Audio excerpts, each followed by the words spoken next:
동서, 병원에 없길래 전화했어. 어머님 사고 나셨다고 하니까 얼른 병원으로 와줘. 아, 형님, 저도 연락받았어요. 그런데 거기 형님도 계시고 아주버님도 계시니까 괜찮지 않을까요?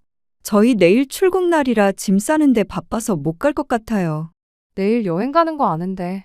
그래도 어머님이 다치셨다는데 하루 정도만 계획 조정하는 건 어려울까?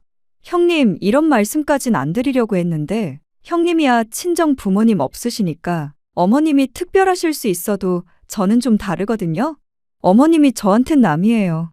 시어머니가 어떻게 어머니예요? 혈연도 아니고. 저는 그냥 적당히 기분만 맞춰드리는 거지. 저희 친정 부모님한테 피해드리면서까지 그럴 사이 아니라고 생각해요. 뭐? 내 부모님 얘기는 왜 나와? 지금 그게 무슨 뜻으로 하는 소리야? 아니, 그럼 솔직히 말해볼까요? 어머님도 형님이 불쌍하니까 형님한테 더 잘해주시는 거잖아요. 그냥 두 분이서 친하게 지내셔도 저는 아무 상관 없어요. 여행 다녀온 다음엔 애 아빠만 보낼 거니까 그렇게 아세요. 그것은 오랜 시간 시댁과의 관계를 예의라는 이름으로만 유지해온 사람이 마침내 속마음을 드러낸 순간이었습니다. 70평생 남에게 피해 안 주고 살아오려 했던 찬미 씨의 가슴을 무너뜨린 것은 사고 소식을 듣고도 병원에 오지 않겠다며 둘째 며느리가 한 말이었죠. 사고로 병원에 입원한 날, 어쩌면 인생에서 가장 외롭고 아픈 순간에 돌아온 대답이 바로 그것이었습니다. 찬미 씨는 올해로 72이 되었습니다. 남편은 암 투병 끝에 이미 5년 전에 세상을 떠났고 그 이후로는 시골 마을 외곽에 있는 단층 주택에서 혼자 지내고 있습니다. 주변에는 논밭이 있고 담장을 두른 마당에는 여전히 철마다 꽃이 피고 풀이 자랍니다. 평생을 정리정돈과 책임감 있게 살아온 찬미 씨는 특별히 외롭지도 불행하지도 않은 일상을 받아들이며 지내고 있었습니다. 두 아들은 각각 도시에서 가정을 꾸렸습니다. 큰아들은 벌써 신을 바라보고 있고 중소형 학원에서 영어를 가르칩니다. 학원 강사라는 직업이 경제적으로 넉넉하진 않지만 늘 묵묵히 가족을 챙기고 찬미 씨에게도 정기적으로 연락을 해오니 이 정도면 효자라고 볼 수 있겠죠. 큰 며느리는 고객센터에 다니며 맞벌이를 하고 있습니다. 결혼한 지 10년이 넘었지만 결혼 초부터 지금까지 한결같이 조용하고 예의 바른 태도를 지켜왔습니다. 말을 많이 하지 않았고 자신을 드러내는 법도 없었습니다. 그래서였을까 부모 없이 자란 이야기나 외삼촌 손에서 컸다는 이야기도 결혼한 지 한참이 지난 후에야 알게 되었습니다. 상견례 자리에서 봤던 외삼촌은 무척 점잖고 따뜻한 분이었습니다. 결혼식 날 혼주석에도 외삼촌이 앉아 있었습니다. 당시 그 장면이 찬미 씨의 기억에 강하게 남았습니다. 부모 자리가 비어 있다는 걸 티내지 않으려 애쓰는 모습도 보였고 식이 끝날 무렵에는 외삼촌이 직접 찬미 씨에게 인사를 건넸습니다. 사돈 어르신, 우리 애가 좀 무뚝뚝해 보여도 속이 참 깊은 애니 이쁘게 봐주세요. 걱정도 많았는데 그래도 이렇게 좋은 때게 시집을 가게 돼서 안심이 됩니다.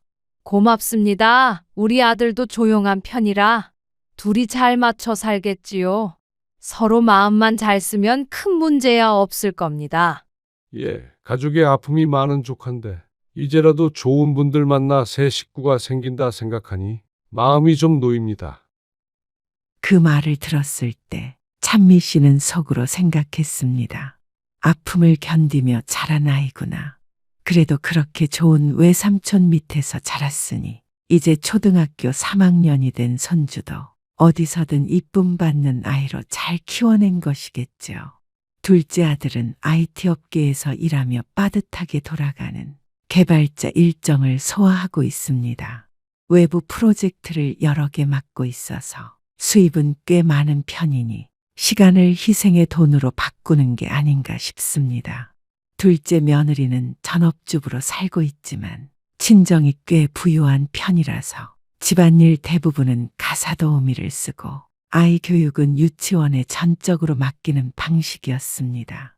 현재 사는 아파트도 처가에서 분양받은 것이고 생활비 일부도 처가에서 지원받는다고 둘째 아들이 말한 적이 있습니다. 각자 능력에 맞게 또 환경에 따라 살아가는 것이니 그게 둘째네의 삶이구나 싶어 굳이 말을 얹지는 않고 있습니다. 명절이 되어 자식들이 하나 둘 찬미 씨의 집으로 내려온 날이었습니다. 집 앞 도로에 매끈한 검정색 SUV가 세워졌습니다. 낯익은 사람, 낯익은 유모차. 둘째네가 내리는 모습을 보고서야 그 차가 둘째 아들의 새 차라는 걸 알았습니다. 반짝이는 외제차 엠블럼, 윤기 나는 도장, 그리고 유모차도 보기 드문 고급 브랜드였습니다. 한눈에 봐도 꽤 비싼 물건들로 보였습니다. 그러자 찬미 씨는 첫째 아들이 예전에 중고차를 바꿨다고 했을 때가 생각났습니다. 명절 때 내려와서 집 앞에 주차하며 했던 말이 떠올랐죠. 엄마, 전에 타던 건 너무 오래돼서 폐차하고 이번에 중고로 괜찮은 거 하나 구했어요. 애들 있는 집에선 이게 최고래. 중고는 아무래도 마음이 좀 그렇다. 그럴 거면 엄마한테 미리 얘기라도 하지. 조금이라도 보태줬을 텐데. 요즘 중고도 옛날 같지 않아요. 다 멀쩡해요. 무리해서 새 차 샀다가 생활비 빠듯해지면 그게 더 걱정이지. 그랬던 큰아들과는 달리 둘째는 딱히 차를 바꾼다는 말도 없이 알아서 번듯한 새 외제차를 몰고 온 겁니다. 둘째가 아무리 돈을 잘 벌어도 이렇게 돈을 잘 버는 건가? 의문이 들었는데 아니나 다를까. 사돈 쪽에서 새로 해주셨다는 듯 했죠. 그렇게 명절을 쇠고 얼마 지나지 않아 둘째 며느리에게 전화가 왔습니다. 밝은 목소리였지만 말끝이 묘하게 가벼웠습니다. 어머님, 저 요즘 어머님께 서운한 거 하나 있어요. 서운했다고? 왜? 무슨 일인데? 아니, 저도 어머님한테 뭐 하나 받아보고 싶어서요. 우리 집 덕에 우리 남편은 이렇게 잘 살고 있는데 생각해보니 어머님은 제가 안 이쁘신가 해서 좀 섭섭하더라고요. 갑작스러운 말에 찬미 씨는 당황했습니다. 선뜻 뭐라 말이 나오지 않았습니다. 하지만 곱씹어보면 둘째 며느리 입장에서도 그렇게 느낄 수도 있을 것 같았습니다.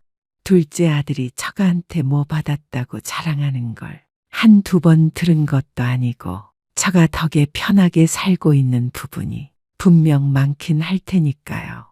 그래서 찬미 씨도 둘째 며느리한테 뭔가 선물을 해주긴 해야겠다는 생각이 들었습니다. 하지만 갑자기 선물을 하는데 누구 하나만 챙길 수도 없는 일이었습니다. 형평성을 맞추겠다고 두 며느리한테 다 선물하기로 했는데 둘이 같은 가격에 같은 급으로 선물할 수 있는 것을 찾느라 시간을 많이 썼습니다. 둘째가 웬만한 브랜드 아니면 안 쓸 것 같다는 생각에 백화점에 오게 되었는데 두 개를 사려니까 큰 지출이 되어 큰 건 못 해주고 고심 끝에 브랜드 스카프와 마사지 쿠폰을 선물했죠. 며칠 뒤 각각 배송으로 선물을 전해줬습니다. 첫째 며느리는 포장을 연 사진을 보내주며 감사 인사를 전했습니다. 어머님, 저 이런 거 안 해주셔도 되는데 너무 감사해요, 진짜요. 그냥 내가 이런 거 한번 신경 못 써준 것 같아서 부담 갖지 말고 받아. 그리고 둘째 며느리도 택배를 받았는지 메시지가 왔습니다. 감사하다고요. 그런데 반응이 조금 뜨뜻미지근했습니다. 혹시나 마음에 안 들었던 걸까? 마음에 드는 문의로 교환이라도 받아줄까 싶어 전화를 걸었습니다. 택배 열어봤니? 색깔이나 무늬가 마음에 안 들면 얘기해. 바꿔줄 수 있어. 아니에요. 어머님, 예뻤어요. 고급스럽고요. 감사합니다. 잠시 머뭇거리던 목소리가 조금 다른 뉘앙스를 띠기 시작했습니다. 근데요, 어머님, 사실 말씀드릴까 말까 했는데 저희 친정에서 받은 것 때문에 챙겨주신 거면 저만 받아도 되는 거 아닌가요? 형님도 받으셨다고 해서 조금 당황했어요. 찬미 씨는 잠시 말이 막혔습니다. 공평하려고 했던 행동이 또 다른 섭섭함을 만든 듯 했습니다. 그건 또 내가 미처 생각을 못했네. 그럼 내가 맛있는 밥이라도 사줄게. 언제 시간 되니? 내가 수요일마다 피부과 간다 그랬지? 그날 밖에 나오는 김에 볼까? 아, 수요일은 안 될 것 같아요. 그날 저희 여행 가요. 여행? 가족여행 가니? 네, 수아 유치원 방학이라서요.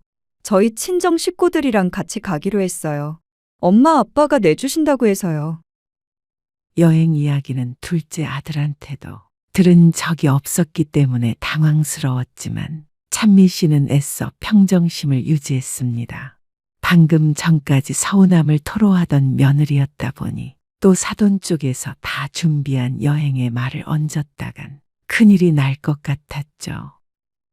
그래, 잘 다녀와. 그럼 그 전에 볼까? 주말은 어때? 아니에요, 어머님. 요즘엔 더워서 나가기가 싫더라고요. 어머님도 괜히 밥 한 끼 하러 올라오시기도 그렇잖아요. 찬미 씨 딴에는 열심히 둘째 며느리 섭섭한 거 풀어주려고 노력을 했던 건데 막상 뭐 해준다고 하니 또 그건 싫은가 봅니다. 전화를 끊고 곱씹어 보니 둘째 며느리가 삐진 걸 풀어주는 게 아니라 찬미 씨가 그저 비위를 맞춘 것 같은 느낌이 들어 마음이 썩 좋지는 않았습니다. 그날은 둘째 며느리가 제주도로 여행 간다고 했던 바로 전날이었습니다. 수아 유치원이 방학에 들어가기도 했고 친정 식구들과 함께 떠나는 일정이라 했기에 찬미 씨는 전날 날짜를 또렷이 기억하고 있었습니다. 내일 아침엔 공항으로 바로 가겠구나. 미리 짐도 다 싸놨겠지. 그렇게 짐작하며 아침 일찍 장을 보러 나갔습니다. 이번 주말엔 첫째네가 집에 들르기로 했습니다. 강우가 좋아하는 어묵탕을 끓이려면 무가 꼭 필요했고 감자는 조림거리로 쓰려고 했습니다. 시장 안은 평일 아침이라 비교적 한산했고 손에 장바구니가 묵직해질수록 준비된 느낌에 마음이 놓였습니다. 무와 감자를 사고 시장 입구를 나서 횡단보도를 건너려 할 때였습니다. 주머니 속 휴대폰이 진동하길래 무심코 꺼내다 말고 초록불이 켜진 것을 확인하고 발을 내디뎠습니다. 반대편에서 차량 한 대가 빠르게 다가오는 것이 시야에 들어왔을 때는 이미 늦었습니다. 운전자는 고개를 숙인 채 무언가를 보고 있었고 고개를 든 순간에야 급하게 브레이크를 밟았습니다. 타이어 끼익 하는 소리와 함께 충격이 몸으로 전해졌습니다. 장바구니는 허공으로 튀어올랐고 무 한 단이 날아가 도로 바닥을 굴렀습니다. 감자 봉지는 터져 내용물이 뿔뿔이 흩어졌고 찬미 씨의 몸은 그대로 튕겨나가 땅바닥에 떨어졌습니다. 세상이 뒤집힌 것 같은 어지러움, 아득한 고통, 그리고 의식이 꺼졌습니다. 정신을 차렸을 때 보인 것은 낯선 천장과 링거대, 기계음, 그리고 익숙한 목소리였습니다. 어머님, 괜찮으세요? 눈 뜨셔서 정말 다행이에요.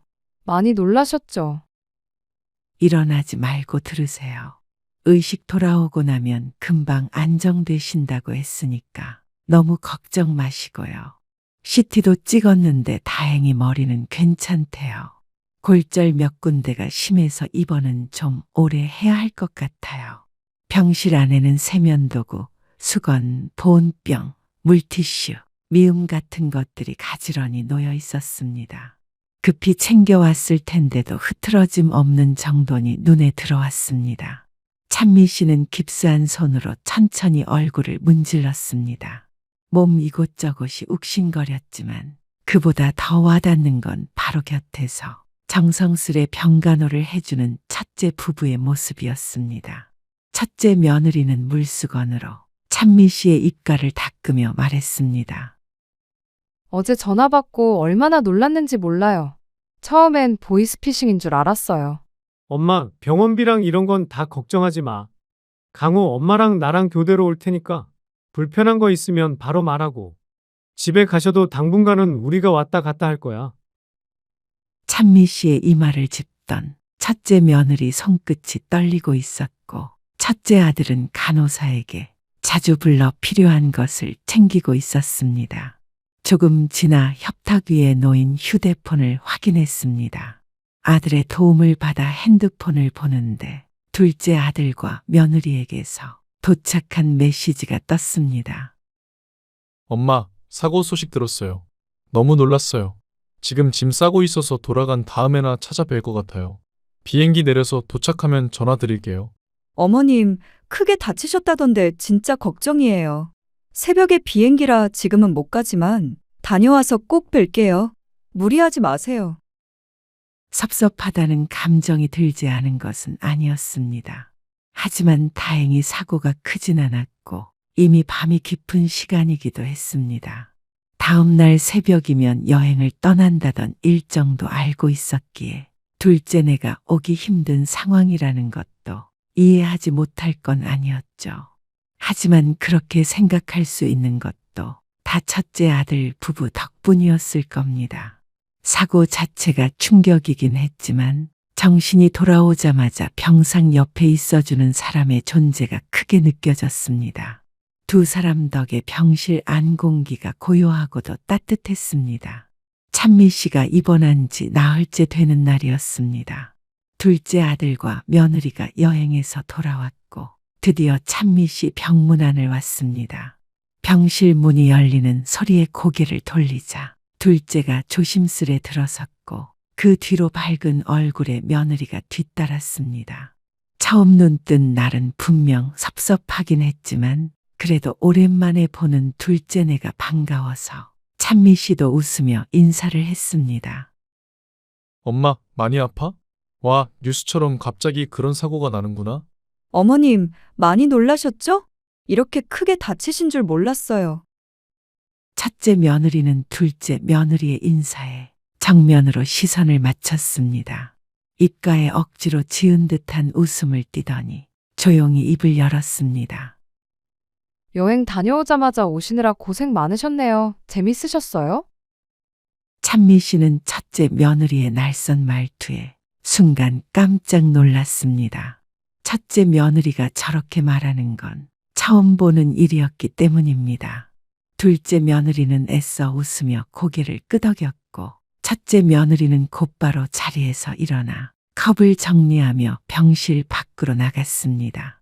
그 자리를 애써 수습하듯 찬미 씨가 대화를 이어갔습니다. 큰일 날 뻔했지.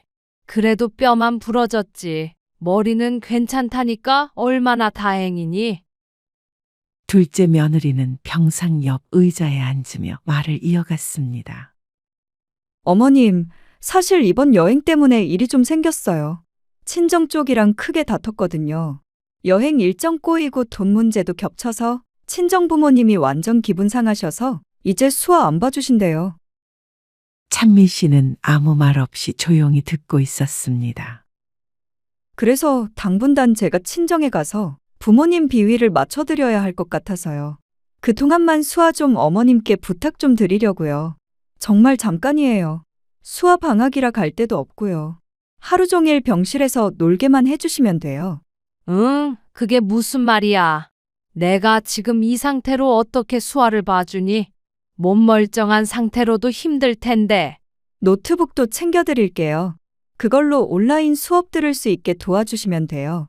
간식만 잘 챙겨주시면 그래도 꽤 집중해서 잘 봐요. 그때쯤 밖으로 나갔던 첫째 며느리가 병실로 돌아왔습니다. 첫째 며느리는 문가에 서서 둘째 며느리가 말하는 걸 팔짱 끼고 듣고 있었죠. 숙제는 그냥 읽어만 주세요. 수아가 혼자선 집중을 잘 못하잖아요. 옆에서 조금만 읽어주시면 돼요. 그리고 병문안 시간도 조정이 필요할 것 같아서 병원 측에 말씀 좀 해주시면 안 될까요? 수아가 밤까지 있어야 하거든요. 순식간에 쏟아지는 말에 찬미 씨는 머리가 띵해졌습니다. 얼척이 없다는 말이 절로 떠올랐고 도대체 이걸 진심으로 하는 말인지 한동안 말문이 막혔습니다. 하지만 그 와중에도 마음 한켠이 흔들렸습니다.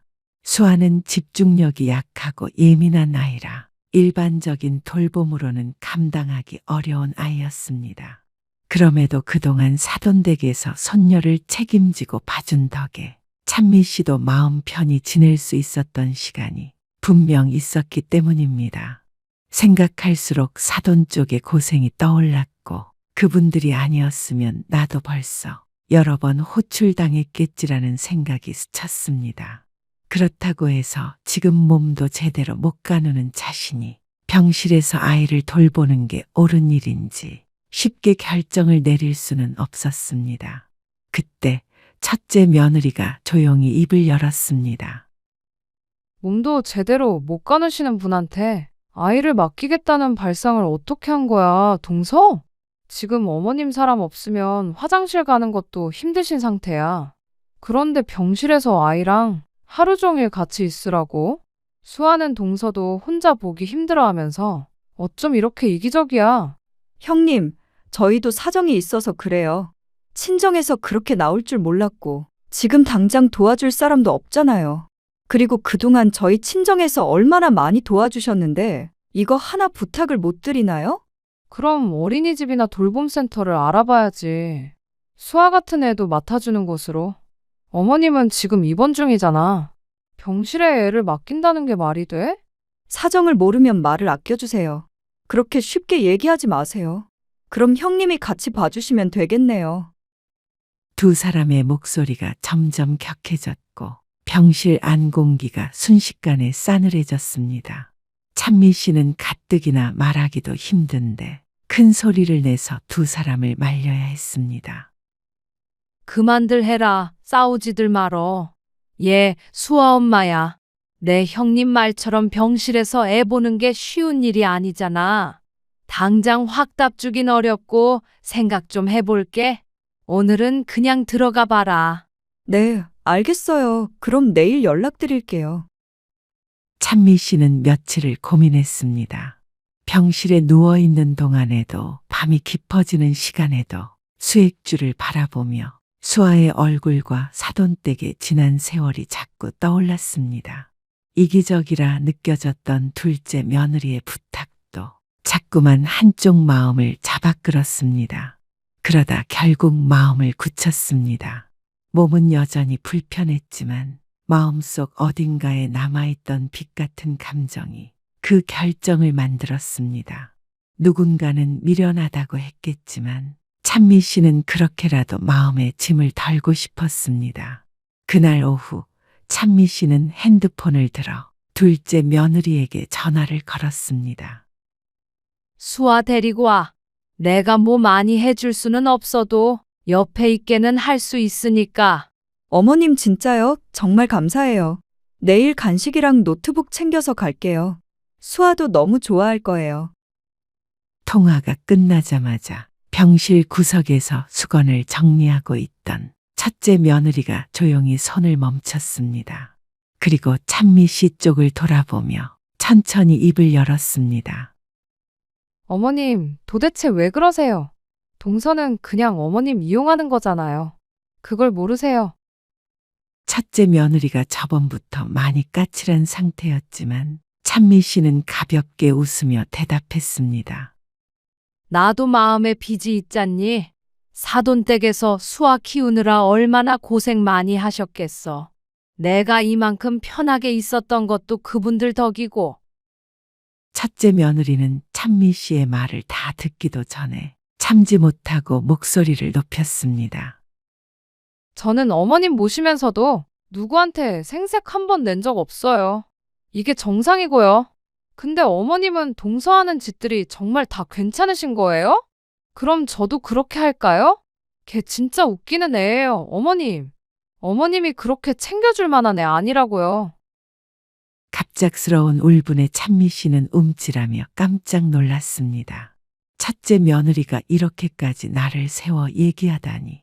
며느리간 무슨 일이 있었던 걸까요? 하지만 그런 일이 있었더라도 이렇게 찬미 씨에게 화풀이를 하다니 찬미 씨도 조금 화가 났습니다. 얘, 내가 요즘 너무 예민한 것 같다. 혹시 너네 동서한테 열등감이라도 있는 거야?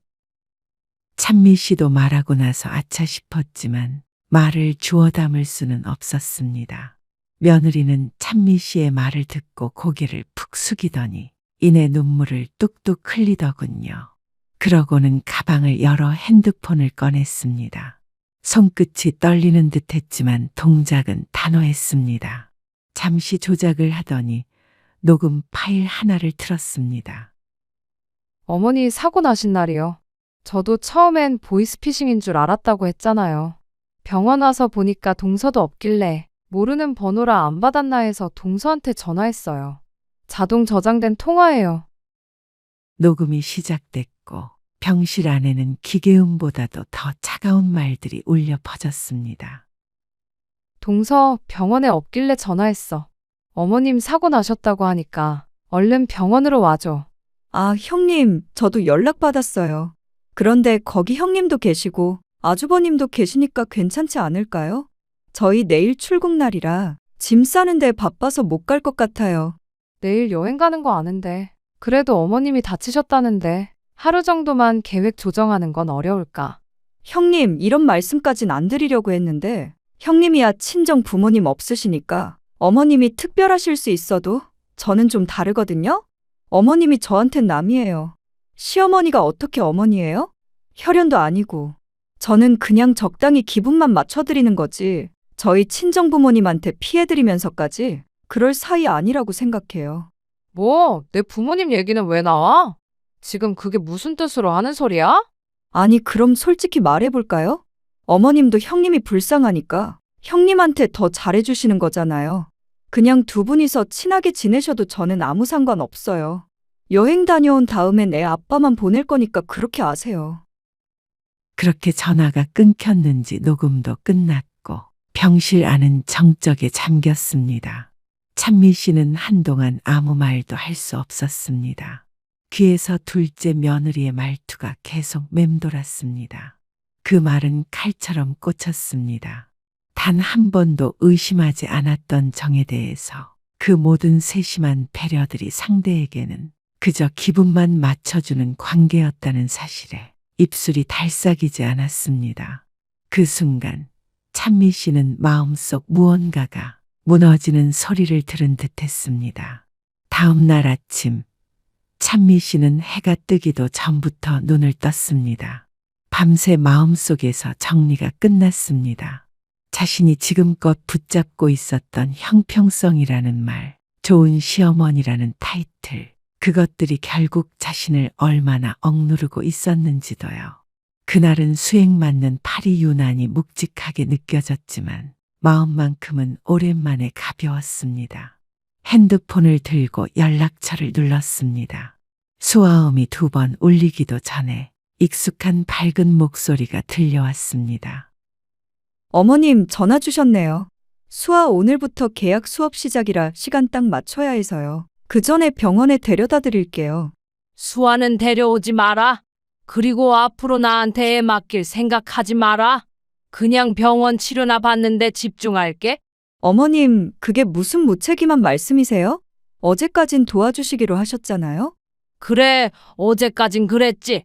근데 너 나한테 뭐 할 말 있지 않니? 잠깐의 침묵 끝에 둘째 며느리는 숨을 들이켰다가 짧게 내쉬었습니다. 혹시 형님이 뭐라고 했나요? 그분은 저한테 늘 편견이 있으시잖아요. 뭘 들으셨는지 몰라도 그거 다 오해세요. 제가 가서 말씀드릴게요. 며느리가 들려줬던 녹음처럼 이번에도 통화는 일방적으로 끊겼고 몇 시간 지나지 않아 병실 문이 벌컥 열렸습니다. 수아가 손에 간식 가방을 들고 있었고 둘째 며느리는 팔에 노트북을 들고 들어왔습니다. 첫째 며느리는 침착하게 의자에 앉아 있었지만 표정은 굳어 있었습니다. 어머님, 제가 아까 너무 급해서 말이 좀 그랬죠? 민성이 오늘 강의 들을 것도 많고요. 여기 조용하니까 공부하기 딱이잖아요. 저랑 형님이 그날 좀 다퉈서 좀 억하심정이 있으신가 봐요. 어머님은 그런 거에 안 휘둘리시는 분인 거 알아요. 찬미 씨는 말없이 첫째 며느리를 바라봤습니다. 아까 그 녹음 파일 다시 한번 들려줄 수 있겠니? 첫째 며느리는 망설임 없이 핸드폰을 꺼냈고 잠시 후 병실 안에는 다시 그 차가운 목소리가 흘렀습니다. 녹음이 시작되자 둘째 며느리는 입을 꼭 다문 채로 침묵했습니다. 녹음이 끝난 뒤에도 병실 안엔 정적이 흘렀고 둘째 며느리는 눈을 깜빡이며 입을 열었습니다. 어머님, 저 이때는 진짜 너무 급해서 마음은 그렇지 않았어요. 형님이 저를 완전 경우 없는 사람인 것처럼 말씀하시니까 저도 모르게 마음에도 없는 말들이 나온 거예요. 그러나 찬미 씨는 이미 마음을 정리한 듯 침착하게 간호사 호출 버튼을 눌렀습니다. 간호사가 들어오자 조용하지만 단호한 목소리로 말했습니다. 저 오늘부터 이 병실에 이 사람이랑 이 애는 병문안 못 오게 해주세요. 남이거든요. 어머님, 남이라뇨? 무슨 소리세요? 수아 어머님 손녀예요. 어머님 둘째 아들 딸이요. 하지만 찬미 씨는 둘째 며느리 말을 무시한 채 다시 자리에 누웠습니다. 간호사는 상황을 지켜보더니 둘째 며느리와 수아를 데리고 병실 밖으로 나갔고 둘째 며느리는 얼굴이 하얗게 질린 채 더는 아무 말도 못했습니다. 문이 닫히는 소리가 병실 안에 또렷하게 울렸습니다. 해가 저물 무렵 첫째 며느리가 과일을 깎아 병실로 들어왔습니다. 아무 말 없이 조심스럽게 접시에 담아 건넸습니다. 찬미 씨는 그 모습을 보자 미안한 마음을 주체할 수 없었습니다. 미안하다. 괜히 너한테 열등감이니 뭐니 해서. 내가 큰 실수를 했어. 첫째 며느리는 고개를 저으며 조용히 말했습니다. 아니에요, 어머님. 사실 없었던 건 아니에요.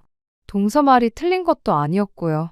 제가 부모님이 안 계셔서 어머님께 잘하려고 하는 건 아니지만 그래도 어머님을 진짜 엄마처럼 생각하긴 했어요. 요즘 애들은 엄마랑 굳이 시시콜콜한 얘기까지 안 한다면서요. 그래도 계신다는 것만으로 든든함을 느끼는 거. 그게 부모님이죠 뭐. 그렇게 따지면 어머님이 제 엄마 맞으세요. 찬미 씨는 그 말을 들으며 오래 굳어있던 무언가가 풀리는 느낌을 받았습니다. 마음이 조금 놓였고 다짐했습니다. 앞으로는 진심으로 자신을 대해주는 사람에게 더 잘해주겠다고. 며칠 뒤 둘째 아들에게서 전화가 왔습니다. 수아 온라인 강의 일정이 전부 엉망이 됐고 사돈댁과도 완전히 틀어졌으며 결국 둘째 아들이 업무를 조정해 퇴근 시간을 앞당겼다고요. 그리고 둘째 며느리는 돈이 없으니 이제 둘째 아들에게 생활비를 받아다 쓰는 처지가 되었습니다. 찬미 씨는 그 이야기를 듣고도 조금도 미안하지 않았습니다. 오히려 속이 다 시원했습니다. 몇 달 뒤 찬미 씨는 퇴원을 마치고 다시 집으로 돌아왔습니다. 한동안 병원 침대에 익숙해졌던 몸은 처음엔 낯설었지만 시간이 지나면서 다시 일상의 흐름에 몸을 맡길 수 있었습니다. 집으로 돌아온 첫날 저녁, 첫째 며느리가 반찬통을 들고 찾아왔습니다. 손수 만든 나물과 장조림, 된장찌개까지 챙겨온 밑반찬에 식탁이 가득 찼습니다. 그 뒤로는 이틀에 한 번 꼴로 들렀습니다. 어머님, 이거 지난번보다 덜 짜게 해봤어요. 이번엔 입맛에 맞으셨으면 좋겠어요. 이거면 됐다. 충분히 맛있다. 일부러 오느라 힘들진 않니? 집도 먼데 뭘 일이 자주 와? 힘들긴요. 회사에서 오면 그렇게 안 멀어요. 첫째 손주도 자주 전화를 걸어와서 할머니 언제 또 오냐고 천진난만한 목소리로 웃음을 주었고 찬미 씨는 기운이 나면 꼭 놀러 가겠다고 약속했습니다. 반면 둘째 며느리는 여전히 연락이 뜸했습니다. 명절에도 둘째 아들 혼자 와서 인사만 하고 갔고 며느리는 몸이 안 좋다며 참석하지 않았습니다. 예전 같았으면 또 마음이 쓰였겠지만 지금은 그럴 여유도 의미도 두지 않았습니다. 가끔은 사람 간의 관계도 정리할 시기가 있다는 생각이 들었습니다. 그리고 정말 가까운 사람은 혈연이 아니라 마음으로 이어진 사람이라는 것도 그제서야 알 수 있었습니다. 요즘 찬미 씨는 동네 복지관에서 자원봉사를 시작했습니다. 책 읽는 걸 좋아해서 손주 또래 아이들에게 동화책을 읽어주는 활동이었습니다. 첫째 며느리가 조심스럽게 추천한 일이었고 막상 시작해보니 의외로 재미도 있고 보람도 있었습니다. 몸은 아직 조금 불편했지만 마음은 그 어느 때보다 가볍고 평온했습니다. 인생을 살다 보면 참 많은 관계를 맺습니다. 때로는 진심을 다했는데 돌아오는 건 서운한 뿐일 때도 있고 아무 기대 없던 사람에게서 깊은 위로를 받을 때도 있습니다. 찬미 씨는 이제 알게 되었습니다. 마음을 나눈다는 건 결국 마음을 줄 만한 사람을 알아보는 일이라는 것을요. 그동안 형식에 얽매여 맞춰온 관계들, 억지로 유지해온 형평성의 무게가 얼마나 불필요했는지 몸이 아프고 나서야 뼈저리게 깨달은 겁니다. 한때는 더 잘해주고 싶었고 더 좋은 부모이고 싶었던 적도 있었지만 지금은 그 모든 노력이 허공에 흩어지는 걸 보는 것도 더 이상 아프지 않았습니다. 주고 나서 상처받는 일보다 아예 마음을 거두는 게 훨씬 덜 힘들다는 걸 깨달았기 때문입니다. 그리고 마침내 주고 싶다는 마음이 다시 생긴 사람도 있었습니다. 누군가의 말처럼 부모란 존재만으로도 누군가에게 든든함을 줄 수 있다면 그걸로도 충분히 의미 있는 삶이라 생각했습니다. 찬미 씨는 오늘도 조용히 복지관 문을 엽니다. 아이들의 맑은 눈망울을 마주하며 동화책을 읽어주는 시간. 그 짧은 순간이 쌓여 그녀에게 새로운 하루를 만들어줍니다. 그리고 문득 이런 생각을 했습니다. 살면서 진짜 중요한 사람은 많지 않다는 걸 알게 되는 것. 그것도 인생의 선물 중 하나일지 모른다고요.